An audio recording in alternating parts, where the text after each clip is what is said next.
The crucifixion and resurrection of Jesus Christ stand as the most pivotal events in Christian theology. While arguments can be made for the importance of other moments in the life of Jesus, such as the virgin birth or casting out the moneylenders, the death and resurrection form the very bedrock of Christianity. In the 2,000 years since the accounts of the crucifixion were recorded in the Gospels and incorporated into the New Testament canon, this powerful narrative has become ingrained in culture, art, literature, film, and television. Through continued interpretation and reimagination over centuries, the story has taken on a life of its own. While the core biblical account has remained intact, many key details that are now commonly associated with the crucifixion are not found in Scripture itself. Studying the crucifixion and resurrection stories as presented in the Gospels gives insight into how this ancient text has shaped ideas that have resonated through millennia of human civilization. Jesus was hung on a cross. The cross may not be the most fitting symbol for Jesus' death. When Jesus was sentenced to death, he was nailed to a stauros. But stauros did not necessarily mean a T-shaped cross like we think of today. It could refer to a simple pole or tree trunk. There are no references in the New Testament to a T-shaped cross, and no sources from the time period indicate Jesus died on that kind of cross. The cross as we know it may not represent the actual object used in the crucifixion. Perhaps a simple pole or stake would be more true to history. Jesus was extensively harmed before hanging on the cross. Descriptions of Jesus' physical suffering have become more graphic over time. The early gospel writers did not focus much on these details, but modern Christian artists have elaborated on the torment in ways not found in the Bible. The clearest example is Mel Gibson's The Passion of the Christ. Many criticized its extreme violence. Artistically, that may or may not be justified. But Scripture gives little basis for such an intense portrayal. The Gospels say Jesus was flogged. However, there is no evidence he was extensively tortured. The embellishments of later artists go beyond what the biblical accounts describe about Jesus' crucifixion. He was 33 years old when he passed. It is often said that Jesus was about 33 years old when he was crucified and resurrected. In Numbers 4:3, it states that to be consecrated, as Jesus was, one had to be at least 30 years old. Scholars estimate Jesus' ministry lasted around 3.5 years, so if he was 30 when he began preaching, he would have been 33 at his death. This makes logical sense, but the Bible never confirms Jesus' exact age. The figure of 33 is based on inference, not explicit biblical evidence. While scholars can estimate his age through context, the text itself does not provide a definite number. So the common belief about Jesus' age is reasonable, but not definitively proven in Scripture. Jesus carried his entire cross. In most depictions of Jesus carrying his cross, he is shown lugging the entire cross shape we are familiar with. But historically, it was uncommon for crucifixion victims like Jesus to carry a full cross. The Romans typically kept the upright pole standing, so victims only needed to carry the horizontal crossbeam. While it's possible Jesus was made to carry the whole cross, the Bible does not specify one way or the other.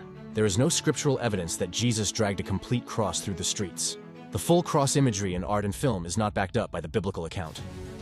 Given standard Roman practice, Jesus likely carried just the crossbeam, rather than the entire cross. So the common image of him straining under the weight of a full crucifix may not be historically accurate. His passing was prolonged. Many recent depictions show Jesus enduring an extremely long and painful death on the cross. But based on historical accounts, Jesus actually died rather quickly compared to most crucifixion victims. He passed after only 6 hours on the cross, while contemporary sources say victims could survive for several days. In fact, the men crucified alongside Jesus outlived him, having their legs broken to hasten death. There are various theories for Jesus' relatively quick death. Some argue he was beaten more severely beforehand, leaving him weakened. Others suggest carrying the cross exhausted him and made him more vulnerable. But whatever the reasons, the biblical account does not indicate an unusually brutal or prolonged death. The idea that Jesus suffered intensely for many hours finds little support in Scripture or other historical records. His crucifixion appears to have been shorter than typical. He wore a loincloth on the cross. In art, Jesus is often depicted on the cross wearing a loincloth. But according to Roman practice, crucifixion victims were typically naked. The punishment was intended to be not just painful, but humiliating. Scripture seems to back this up. Matthew 27:27 says Jesus was stripped before being flogged by soldiers. It seems unlikely they would have bothered to clothe him again after. However, some argue Jesus may have retained some clothing. Romans sometimes made allowances for Jewish customs, and the Bible does not conclusively state either way. So while complete nudity was more common, the possibility exists that Jesus wore a loincloth. But the Gospels neither confirm nor deny this detail. Since there is little biblical evidence, we cannot know for certain how much Jesus was clothed during the crucifixion. The common image of him in a loincloth, while understandable, may not be historically accurate. The same crowd cheered for him on Palm Sunday and jeered at him on the cross. It's often noted that the people of Jerusalem seemed to shift from adoring Jesus to jeering at him in his final days. When he entered the city, he was greeted by an enthusiastic crowd, but later that crowd apparently turned against him. However, the Bible does not specify that these were the same people. Some argue it could have been the same crowd, but there is no definitive evidence either way.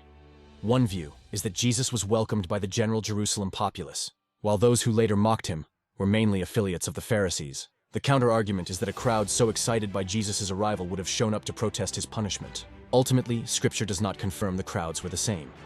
While it makes for an interesting narrative arc, the text leaves it ambiguous whether public opinion actually soured on Jesus. The Bible does not provide enough information to determine if the same crowds both hailed him and attacked him in the span of a week. So while possible, it remains an unproven interpretation rather than established fact.